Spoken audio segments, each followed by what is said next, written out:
mienten, quiero hacer un comentario de algo que pasó esta semana en el Parlamento, de un tema que hemos tratado por lo menos 2 veces aquí en el programa, que es esa denuncia que el presidente de la Comisión Administradora del Río de la Plata, el diplomático Francisco Bustillo, realizó una denuncia de que le habían ofrecido un intento de sobornarlo, una coima de $1 millón para que jugara a favor de Riovía, que es la empresa que está dragando actualmente el canal Martín García. El canciller Almagro y Bustillo fueron convocados por la oposición al Parlamento para hablar de todo el tema de las relaciones con Argentina, pero puntualmente de este asunto. Se volvieron a comportar de la misma manera que se habían comportado antes, es decir, desmintiendo lo obvio. Cuando la prensa informó sobre este intento de soborno, Almagro le recomendó a Bustillo en un comunicado desmentir esa información, y ahora en el Parlamento pasó más o menos lo mismo. Almagro le pidió a Bustillo que la dibujara de alguna manera para no decir la verdad. Sin embargo, en materia de desmentidos, podemos recordar lo que dijo Julio Baragba, la mano derecha de Mujica. Vamos a recordar lo que dijo sobre esa denuncia. Yo personalmente recibí un acto de confianza de este embajador que vino y me contó exactamente en detalle cómo había sido toda la situación, y Uruguay la denunció. Es decir, que para desmentir se desmienten entre ellos. La pregunta que habría que hacerse es ¿por qué el gobierno está haciendo todos estos malabarismos y mintiéndole al Parlamento?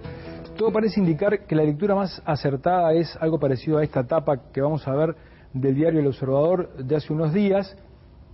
No hagan olas, el gobierno está en esa. No hagan olas con Argentina, no molestemos a Argentina, no hablemos en el Parlamento de intentos de coima ni de nada de eso, porque si los argentinos se molestan pueden trabar la negociación por el dragado final del canal Martín García.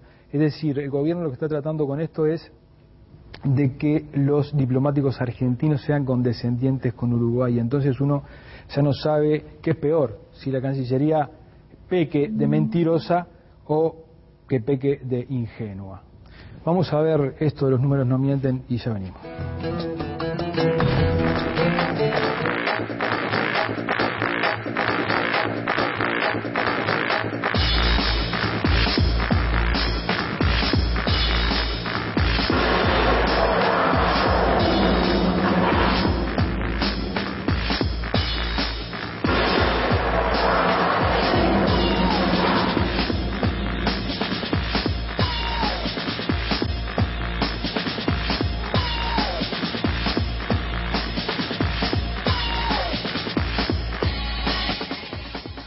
Bien, como le decíamos, Ernesto Talvi, director del CERES, muchas gracias por estar.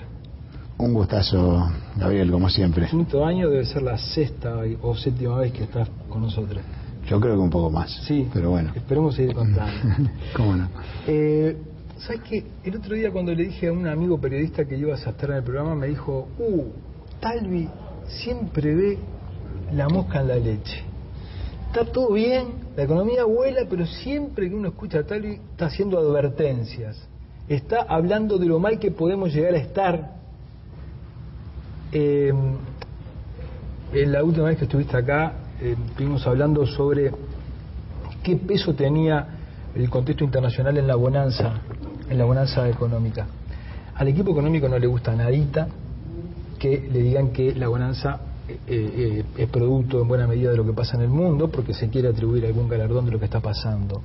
Pero en tu última charla, es decir, en el Club de Golf, vos volviste sobre este asunto a decir que somos mejores, algo así, por la lotería, casi que por el azar, y no por el trabajo específico. ¿Cuánto hay de lo que nos está pasando, de lo que ocurre afuera, y cuánto hay de lo que estamos haciendo adentro? A ver, la razón por la cual nosotros insistimos en esto, Gabriel, es porque esto lo hemos vivido varias veces. Tuvimos 2 episodios previos de plata dulce, o sea, de llegada de capitales extranjeros, repatriación de capitales nacionales para invertirse en compra de tierra, en compra de propiedad, para comprar empresas, para comprar bonos, generando toda una burbuja en los precios de los activos, un boom de crédito, un boom de consumo, todo lo cual está muy bien, digamos, pero cuando uno desconoce que hay fuerzas externas que están generando en parte y diría en buena parte la exuberancia que hemos vivido en los últimos 7-8 años, digamos, entonces baja la guardia. O sea, el mérito está en que se llevaron adelante políticas razonablemente serias, previsibles, que permitieron capitalizar una bonanza externa en términos de afluencia de capitales y de precio de los productos que vendemos, que no tiene antecedentes en la posguerra. Venezuela no la aprovechó, porque hizo políticas pésimas y entonces desperdició la oportunidad. Nosotros, llevando políticas serias, razonables y previsibles en materia macroeconómica, pudimos aprovechar de esa bonanza. Eso no quiere decir que desconozcamos que una parte importante de esa bonanza, que también la tuvo Argentina, que también la tuvo Brasil, que también la tuvo Paraguay fue el país que más creció en América Latina en el 2010, en el 2011, que también la tuvo Colombia, también la tuvo Perú, también la tuvo Ecuador, digamos, esto le ha pasado a todo el mundo, digamos, desconocer este hecho, digamos, es lo que nos deja luego expuestos a no estar preparados si la situación se revierte. ¿Vos sentís que este acostumbramiento al bienestar nos ha hecho, como dijiste, bajar la guardia? ¿Vos pensás que Uruguay está con la guardia un poco baja? En algunas dimensiones sí, en otras no. ¿En qué está con la guardia baja? En materia del sistema financiero estamos muy sólidos. Mucho más sólidos que en los 2 episodios anteriores de grandes afluencias masivas de capital, que en el 82 se interrumpieron cuando México entró en cesación de pagos, la afluencia masiva siguiente que pensó a principios de los 90 y se interrumpe en el 98 cuando Rusia entra en cesación de pagos. Y que sabemos cómo terminaron en nuestro país y cómo terminaron en la Argentina. En materia financiera estamos mucho más sólidos. En materia de liquidez internacional, lo hemos dicho, estamos sólidos.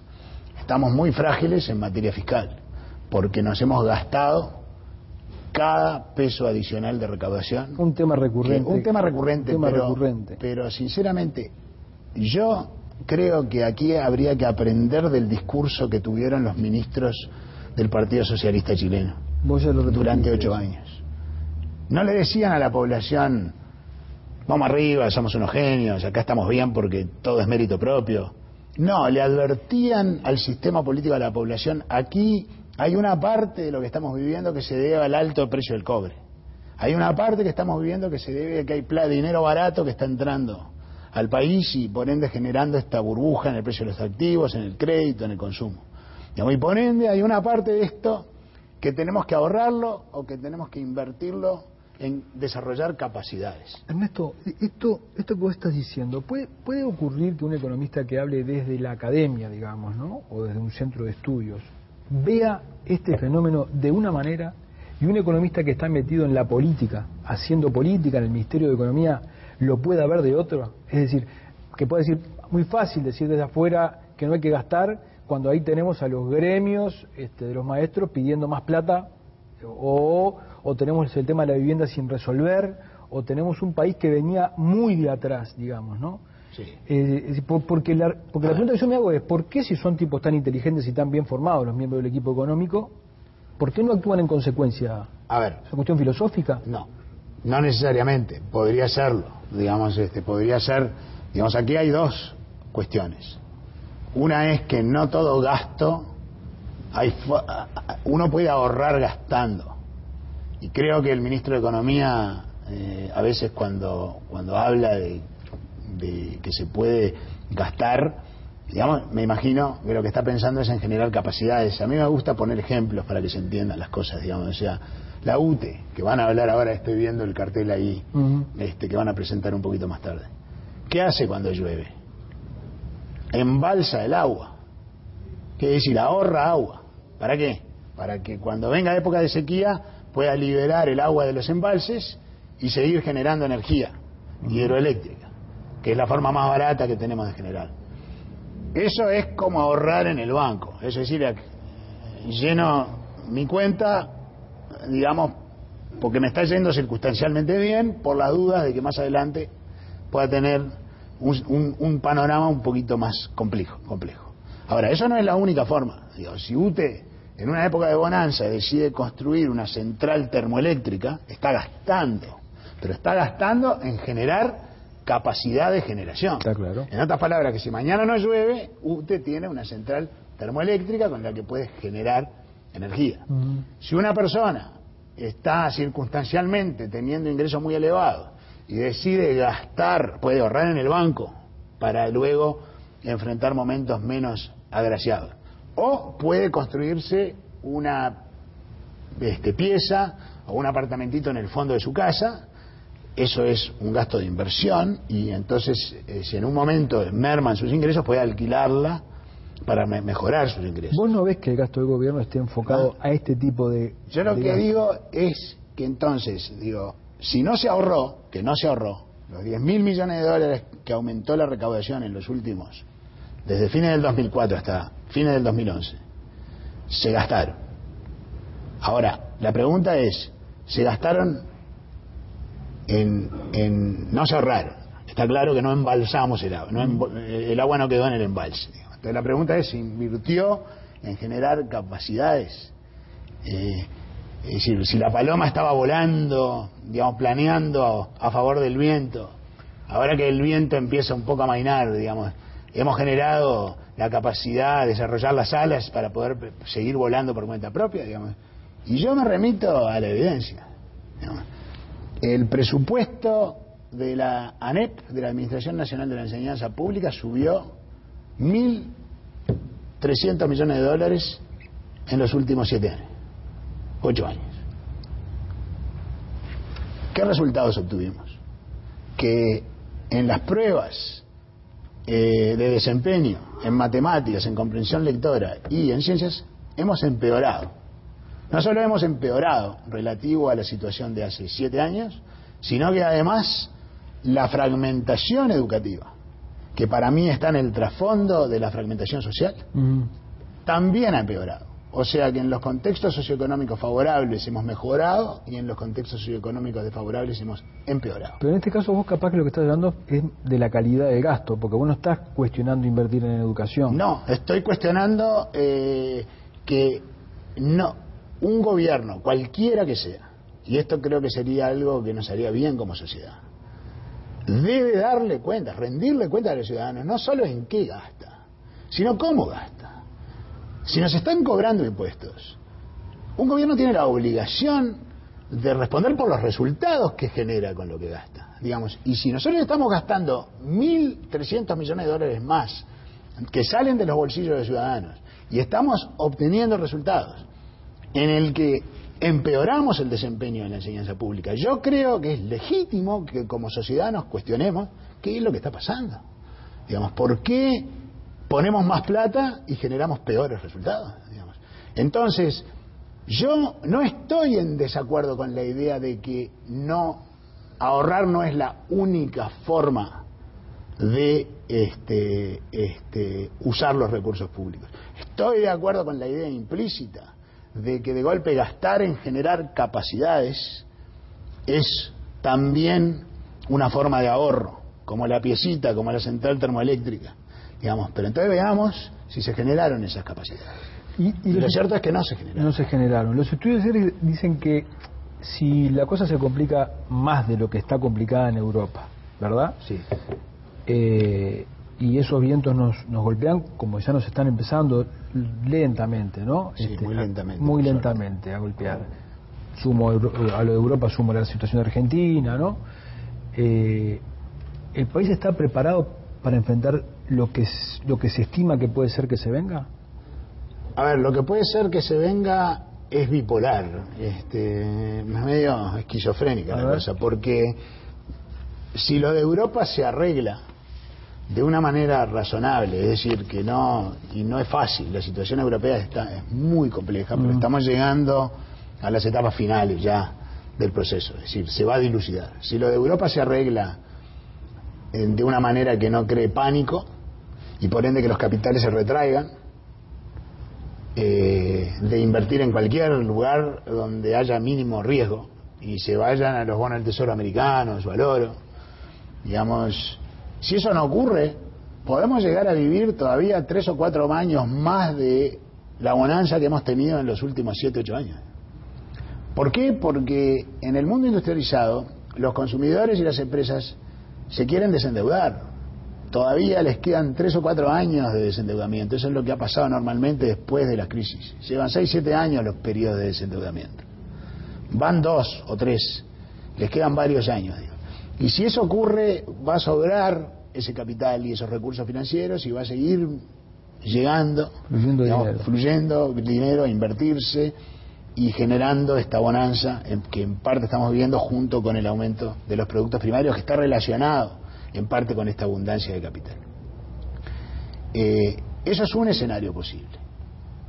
Por eso digo, quien dice que ve la mosca en la leche está equivocado, digamos, pues estamos diciendo que un escenario posible es que tengamos 3 o 4 años más de bonanza, pero de vuelta que está siendo fuertemente influida por estos movimientos globales. A pesar nuestro, digamos. Bueno, no a pesar nuestro. Nosotros la estamos ayudando porque estamos haciendo las cosas con seriedad. Correcto. Es decir, yo le doy el crédito de la seriedad. Estoy en desacuerdo de que se haya gastado todo el veranillo. O tendríamos que haber ahorrado una parte o gastado en generar capacidad de volar por cuenta propia. ¿Pero qué pasa si el escenario es Ahora, otro? si el escenario en Europa se complica seriamente y pasamos a estar en una hipótesis un poco ya más cercana a la del pánico financiero o a la de las turbulencias financieras severas, digamos, entonces los capitales se van a replegar, los precios de las materias primas van a bajar, la economía china y las economías industrializadas se van a enfriar, digamos, y eso va a golpear, digamos, severamente a los países que han sido los que se han beneficiado mucho por esta situación. Y los países de la región se han beneficiado mucho. Vos decías el otro día que los que más se beneficiaron van a ser los más golpeados. Los que más se beneficiaron de la abundancia de capitales y de la suba de las materias primas, que son los que exportamos y producimos materias primas, si esas cosas se revierten nos va a pegar duro. Pero eso es parte inevitable de la vida. Va a pegar duro, tenemos que estar preparados para un golpe duro. Estamos bien preparados en materia de la fortaleza del sistema financiero, estamos bien preparados en materia de liquidez internacional para enfrentar las obligaciones que el sector público tiene en el próximo año y medio, lo que no es poco decir. Porque estoy diciendo, si viene un golpe, nos va a pegar en el nivel de actividad, nos va a pegar en el tipo de cambio, como ya nos está pegando, le está pegando a Argentina, le está pegando a Brasil, se va a resentir la recaudación, la situación fiscal, porque hemos comprometido gastos muy altos, se va a complicar, digamos, pero a nivel financiero y a nivel de los compromisos, de cumplir con nuestros compromisos de deuda pública, estamos muy fuertes, digamos, para bancar un vendaval grande, digamos. Y entonces estoy viendo la parte, las dos caras, las dos caras, pero yo trato aquí de ser honesto con la gente que nos escucha, con el ciudadano común. Es decir, esto es como la vemos, digamos, y si yo tuviera que durante toda esta bonanza haber dicho algo, le diría al sistema político, señores, miren, una parte de esto se debe a una bonanza externa que está afectando a todos y tenemos que ser prudentes en cuánto gastamos y tenemos que ser inteligentes en qué gastamos y cómo gastamos para generar capacidad. Y a la gente decirle, señores, sí, disfrutar de esta bonanza, darse los gustitos que se puedan dar, pero cuidado con sobreendeudarse, digamos, porque una parte de lo que estamos viviendo es de prestado y nos lo pueden sacar de un día para el otro. El fenómeno que ha pasado en estos días con el dólar, que tuvo una subida importante, ¿tiene que ver con lo que pasa en Europa y las expectativas o más con lo que pasa en la región? Es decir, si lo de Europa se soluciona, ¿es probable que el dólar vuelva a caer? Sí. Porque lo que pasa en la región tiene mucho que ver con lo que pasa en Europa. Digamos, ¿qué pasa? En Europa, ¿cuándo se empezó a poner tensa la situación? Empezó en julio del año pasado, cuando España e Italia, los dos grandes de la periferia europea, antes eran Grecia, Irlanda, Portugal, que tenían serios problemas, pero son países muy chiquitos.